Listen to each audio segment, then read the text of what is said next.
video acerca de lo que vendría siendo el sistema del oído y pues está compuesto el grupo por Alison Mariana Parra, por Leslie Estefanía Ocampo y por Samuel Said Freile, que pues soy yo y pues vamos a empezar por lo que vendría siendo el oído externo. Entonces este se va a dividir en dos, el pabellón auricular y el conducto meato externo. Entonces primero nosotros vamos a tener el pabellón auricular que se nos va a dividir principalmente en lo que vendría siendo el hélix, el antihélix, el trago que vendría siendo esta región piramidal y el antitrago. A su vez esto se nos va a dividir en lo que vendría siendo la fosa triangular, el canal del hélix o la escafa y lo que vendría siendo el lóbulo.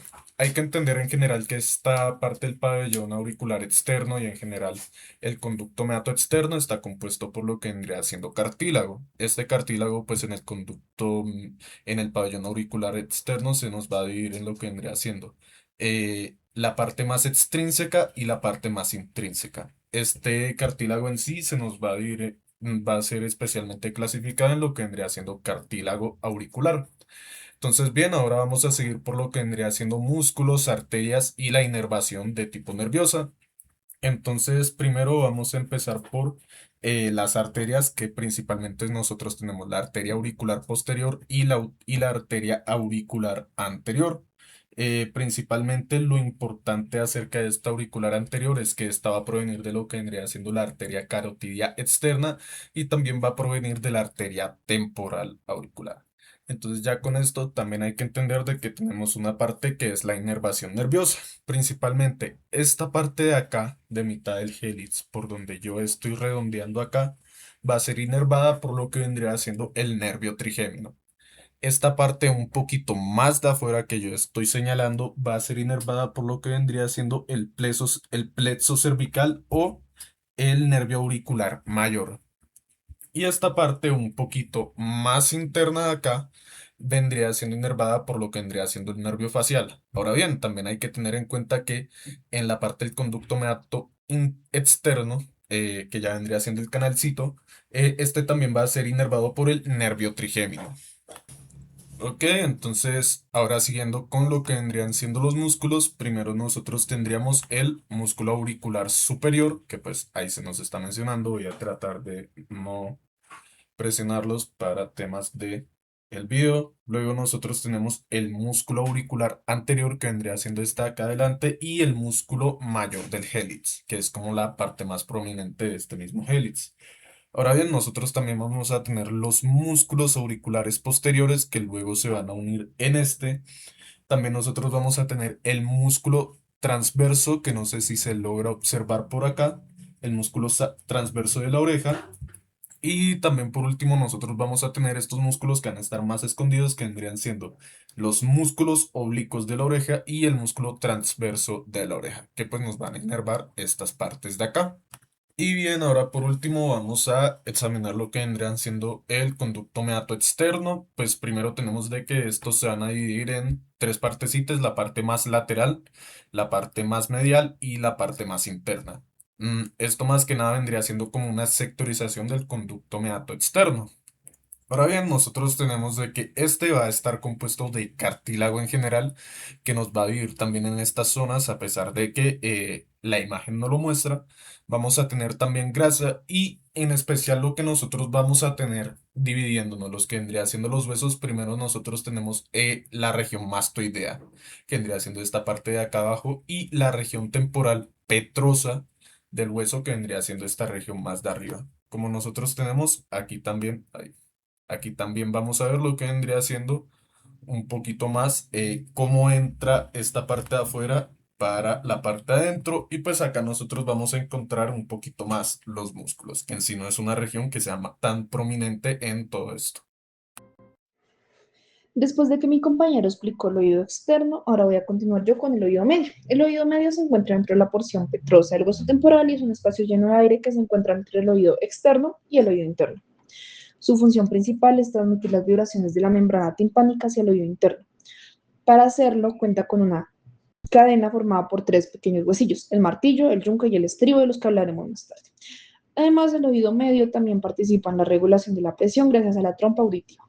y cuenta con unos músculos para controlar los movimientos de los huesillos. Entonces, la estructura principal del oído medio es la cavidad timpánica. Es una cavidad irregular, llena de aire y revestida por mucosa que se encuentra dentro del hueso temporal.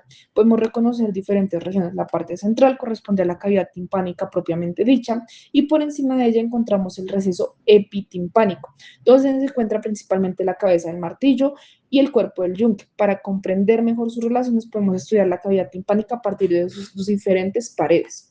La pared lateral. Vamos a empezar por esta. Está formada principalmente por la membrana timpánica, que separa el oído medio del conducto auditivo externo. En la superficie interna de esta membrana se encuentra unida al manubrio del martillo. Por eso, cuando una onda sonora llega al tímpano y produce su vibración, este movimiento pasa directamente al martillo y comienza así el recorrido de la vibración por el oído medio. Luego vamos a la pared medial, que es especialmente importante porque se encuentra relacionada directamente con el oído interno. Aquí encontramos la prominencia coclear y dos estructuras fundamentales: la ventana oval, también llamada ventana vestibular, y la ventana redonda o ventana coclear. La base del estribo se encuentra apoyada sobre la ventana oval, por lo que el movimiento del estribo se transmite directamente hacia el oído interno. Por otro lado, la ventana redonda está cerrada por una membrana y permite compensar los cambios de presión que se producen por el movimiento de los líquidos dentro de la cóclea. Entonces ya vamos con la pared interna, que se encuentra principalmente relacionada con la arteria carótida interna. Además, aquí encontramos la abertura de la trompa auditiva que comunica la cavidad timpánica con la nasofaringe. Esta comunicación es muy importante porque permite que el aire entre o salga del oído medio y de esta manera ayuda a mantener equilibrada la presión a ambos lados de la membrana timpánica. Vamos con la pared posterior. Esta se encuentra la comunicación de las estructuras mastoideas. Aquí se encuentra el aditus del antro mastoideo, que comunica el receso epitimpánico con el astro mastoideo. A partir del antro encontramos las cendillas mastoideas, que son pequeños espacios llenos de aire ubicados dentro de la porción mastoidea del hueso temporal. Para ir finalizando las paredes, vamos con la pared superior, donde encontramos el techo de la cavidad timpánica, formada por una delgada lámina. Esta estructura separa el oído medio de la fosa craneal media. Por debajo encontramos el piso de la cavidad timpánica, que se relaciona con el bulbo superior de la vena yugular interna.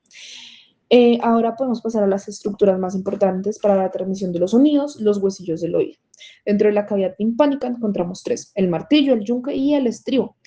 Los tres están articulados entre sí y forman una cadena que lleva las vibraciones desde la membrana timpánica hacia la ventana oval. El primero es el martillo. Es el huesillo más lateral, unido a la membrana timpánica por medio de su manubrio. Presenta una cabeza, un cuello y un manubrio. Su cabeza se encuentra principalmente en el receso epitimpánico y se articula con el cuerpo del yunque. Entonces, cuando el tímpano vibra, el movimiento se pasa primero al martillo. Después encontramos el yunque, que se encuentra entre el martillo y el estribo. Tiene un cuerpo y dos ramas, una corta y una larga. El cuerpo se articula con la cabeza del martillo, mientras que la rama larga termina en el proceso lenticular, que se articula con el estribo. De esta manera, el yunque recibe el movimiento del martillo y lo transmite al siguiente huesillo. Finalmente tenemos el estribo, que es el huesillo más pequeño del cuerpo humano. Está formado por una cabeza, dos ramas y una base. Su base se encuentra encajada en la ventana oval mediante un ligamento anular. Por eso, cuando el estribo se mueve, transmite la energía mecánica directamente hacia los líquidos del oído interno. Entonces, si seguimos todo el recorrido, podemos entender fácilmente cómo funciona esta cadena. Primero, la onda sonora llega a la membrana timpánica y produce su vibración. Esta vibración mueve el manubrio del martillo, el martillo transmite el movimiento al yunque, el yunque transmite el estribo y finalmente la base del estribo se mueve sobre la ventana oval, generando ondas en los líquidos del oído interno. Así, el oído medio funciona como un sistema que transmite y adapta la energía mecánica del sonido para que pueda llegar al oído interno. Además de los huesillos, el oído medio cuenta con dos músculos que ayudan a controlar sus movimientos: el tensor del tímpano y el estapedio. El tensor del tímpano está relacionado con el martillo. Su tendón se inserta en el manubrio y cuando se contrae aumenta la tensión de la membrana timpánica y disminuye la amplitud de sus vibraciones. Está inervado por el nervio mandibular, que corresponde a la tercera división del nervio trigémino. El segundo es el estapedio, un pequeño músculo relacionado con el estribo. Cuando se contrae, limita el movimiento del estribo y ayuda a disminuir la transición de vibraciones excesivas hacia el oído interno. Esto forma parte del reflejo acústico. El estapedio está inervado por el nervio facial séptimo par craneal. Entonces, en cuanto a la inervación sensitiva de la cavidad timpánica, encontramos el nervio timpánico, que es una rama del nervio glosofaringeo, y el noveno par craneal está este nervio entra por la cavidad timpánica y forma el plexo timpánico sobre la pared medial. Este plexo proporciona principalmente la inervación sensitiva de la mucosa del oído y también participa en la formación del nervio petroso menor. Luego vamos a otra estructura importante que es la trompa auditiva, también llamada trompa faringotimpánica o trompa de Eustaquio. Esta comunica el oído medio con con la nasofaringe y presenta una porción ósea y otra cartilaginosa. Su función principal es igualar la presión a ambos lados de la membrana timpánica. Esto es importante porque si existe una diferencia de presión, el tímpano no puede vibrar adecuadamente. Por ejemplo, cuando cambiamos rápidamente de altitud, como durante el viaje de avión, podemos sentir el oído tapado. Esto ocurre porque la presión cambia y debe equilibrarse mediante la trompa auditiva.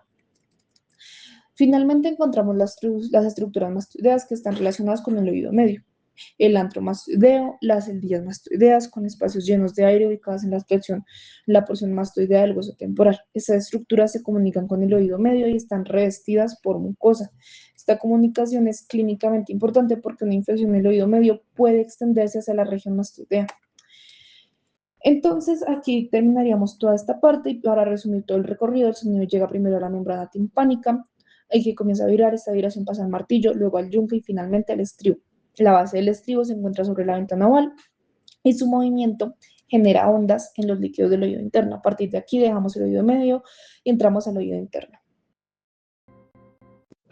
El oído interno contiene estructuras relacionadas tanto con la audición como el equilibrio. Está formado por el laberinto, dentro del cual encontramos la cóclea, el vestíbulo y los conductos semicirculares. Para nuestro recorrido auditivo nos interesa principalmente la cóclea. La cóclea tiene una forma espiral y contiene estructuras especializadas para transformar las vibraciones mecánicas en señales nerviosas. Dentro encontramos tres compartimentos principales: la rampa vestibular, el conducto coclear y la rampa timpánica. El elemento fundamental para la audición es el órgano de Corti, ubicado dentro del conducto coclear.